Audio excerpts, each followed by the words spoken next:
কিন্তু বাঙালি বড় চালাক, না দেখে অনেকে বিশ্বাস করতে চায় না। দুই একজন চিন্তা তো আল্লাহর সওয়াব রাখার জায়গার অভাব আছে? একটু কথা বলেন, সওয়াব রাখার জায়গার অভাব আছে? হবে কয়টা নেকির অভাবে? একটু সবাই কথা বলেন, কয়টা নেকির অভাবে? সবাই ডান হাত উঁচা করেন, শাহাদাত আঙ্গুল উঁচা করেন। ফেরেশতারা আপনার আমার আমল নামায় সওয়াব আর নেকি লিখতে থাকবেন।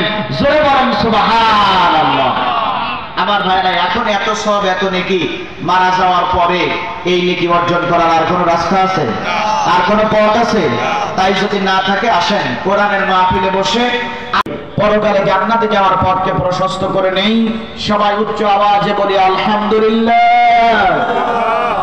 সম্মানিত ভাই, আমার গোলামি যদি করো, আমার দাসত্ব যদি করো, আমার আইন বিধানগুলো যদি তোমরা মেনে নাও, তাহলে আমি আল্লাহ পাক রব্বুল আলামিন তোমাদের উপরে আমার নিয়ামতকে পরিপূর্ণ করে দেব। জোরে বলেন সুবহানাল্লাহ। আমার ভাইরা, কেমন নিয়ামত পরিপূর্ণ করবেন একটু লক্ষ্য করেন।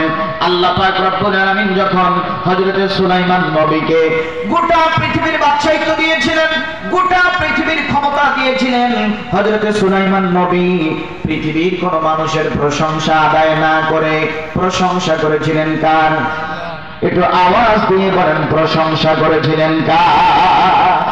আমার ভাইরা, গোটা পৃথিবী শাসন করেছেন চারজন ব্যক্তি, দুইজন ভালো ব্যক্তি।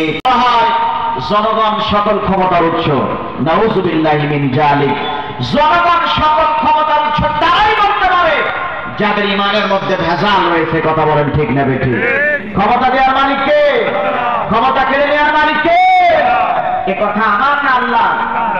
আল্লাহ রাব্বুল আলামিন ১,৫০০ বছর আগে মহাগ্রন্থ কোরআনুল কারীমের আয়াত নাযিল করে আল্লাহ জানায় দিলেন, বিরুদ্ধে মিথ্যা মামলা নিয়ে কারারুদ্ধ করে ফাঁসির মঞ্চে ঝুলাইছিল স্বৈরাচারী শাসক। আল্লাহ পাক রব্বুল আলামিন ছেড়ে দেন, কিন্তু ছেড়ে দেন না। ৫ই আগস্টের দুপুরে রান্না করা ভাত খাওয়ার সুযোগ হয় নাই, পেছনের দরজা দিয়ে যেখানকার মাল সেখানে যেতে বাধ্য হয়েছে। কথা বলেন করা তোমার জন্য মোটেও কষ্টকর হবে না। আমি আল্লাহ পাক রব্বুল আলামিন আমার পক্ষ থেকে একটা গাইড বুক তোমার কাছে পাঠিয়ে দিব। এই গাইড বুকটা অনুসরণ অনুকরণ করে গোটা সমাজ, রাষ্ট্র, পৃথিবী যদি পরিচালনা করতে পারো, তাহলে পৃথিবী পরিচালনা করা তোমার জন্য নাই। হযরত সুলাইমান নবীর জামানায় মাতৃভূমি বাংলাদেশ, ৫৬,০০০ বর্গ মাইলের দেশ বাংলাদেশ।